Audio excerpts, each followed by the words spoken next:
Halo, selamat pagi warga Jakarta. Ketemu lagi bersama saya Ilham.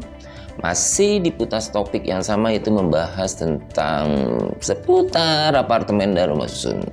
Pada video kali ini saya akan membahas tentang makna memfasilitasi.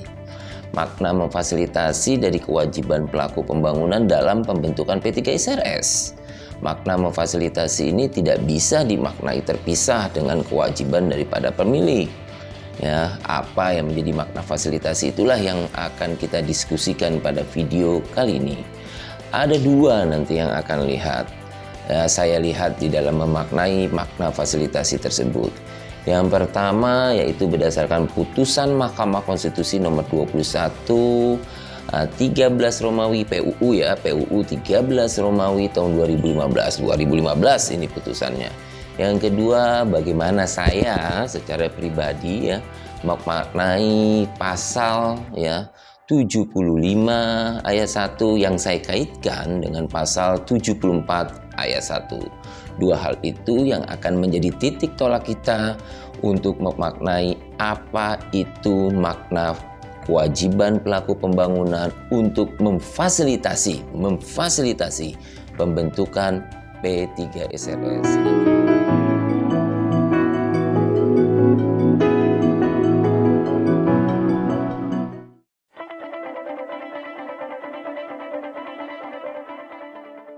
Pada tahun 2015 ya, ada permohonan masuk ke Mahkamah Konstitusi. Salah satu permohonannya adalah menguji pasal 75 ayat 1. Pasal 75 ayat 1 itu adalah kewajiban pelaku pembangunan untuk memfasilitasi pembentukan P3SRS ya. Pemohon menginginkan bahwa makna memfasilitasi itu bukanlah kewajiban pelaku pembangunan. Ya, menurut pemohon, kewajiban memfasilitasi pembentukan P3SRS adalah kewenangan atau domain daripada pemerintah. Tapi Mahkamah berbeda pendapat. Yang menurut Mahkamah, kewajiban daripada memfasilitasi adalah kewajiban pelaku pembangunan.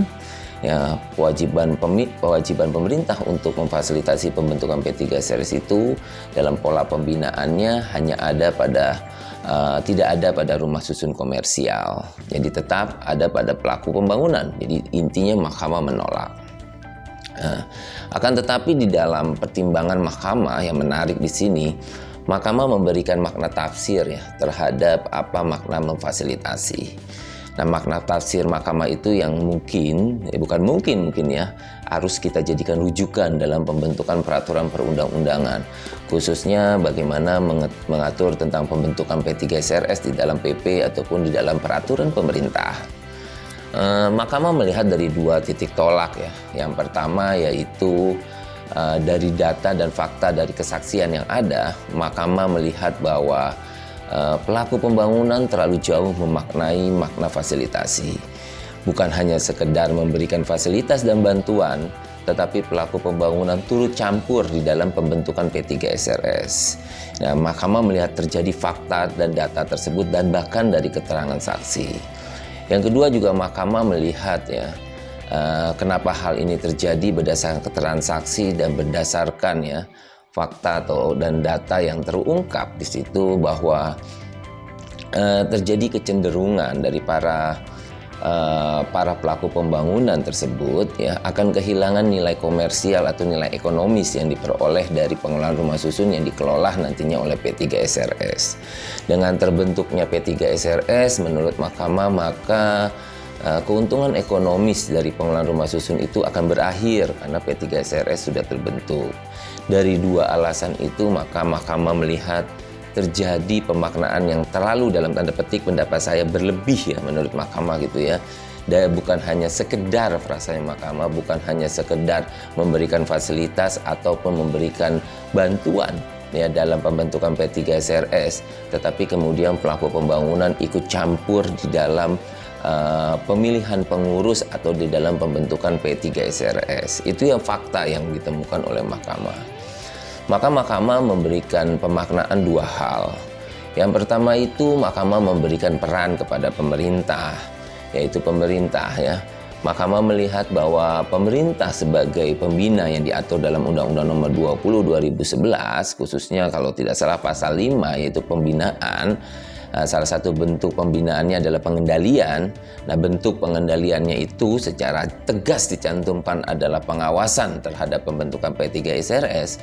Maka mahkamah yang pertama ya menegaskan kepada pemerintah ya kan untuk turut campur ya dalam pola pembinaannya, dalam fungsi pengawasannya, dalam fungsi pengendaliannya apabila ditemukan atau terjadi indikasi dari pelaku pembangunan yang terlalu jauh memaknai fasilitasi tersebut.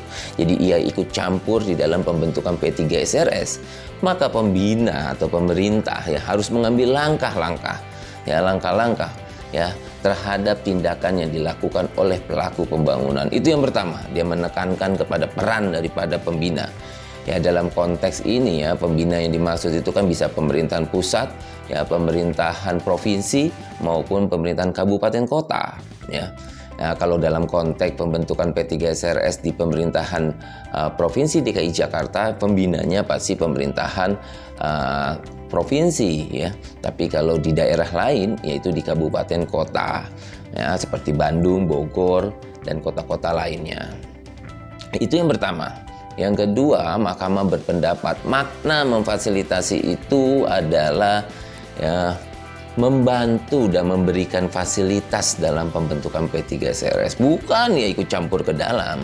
Nah, membantu dan memberikan fasilitas itu kalau kita tarik ke dalam PP dan Permen 14 hanya memberikan sarana dan prasarana ya, misalnya ruang rapat ya, misalnya alat mikrofon ya, infokus, meja rapat dan lain-lain ya, itu yang harus diberikan oleh pelaku pembangunan, bukan ikut campur di dalam pembentukan P3SRS. Memang secara jelasnya di Permen 14 dicantumkan makna memfasilitasi tersebut, yaitu menyelenggarakan rapat, mengundang para pemilik untuk menyelenggarakan rapat pembentukan PAMUS. Jadi hanya sekedar mengundang saja.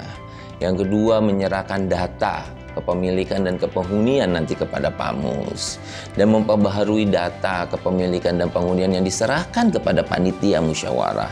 Yang terakhir yaitu hanya sekedar memberikan fasilitas sarana dan prasarana dalam pembentukan P3SRS. Itu makna yang diberikan oleh Mahkamah Konstitusi yang kemudian diturunkan ke dalam PP dan juga ke dalam Permen. Saya ulang dan saya garis bawahi lagi, ini menjadi hal yang penting yang selalu saja menjadi permasalahan dalam praktek pembentukan P3SRS.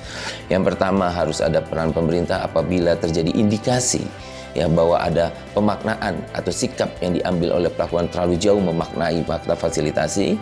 Yang kedua, makna fasilitasi itu hanya sekedar ya memberikan fasilitas atau bantuan dalam pembentukan P3SRS.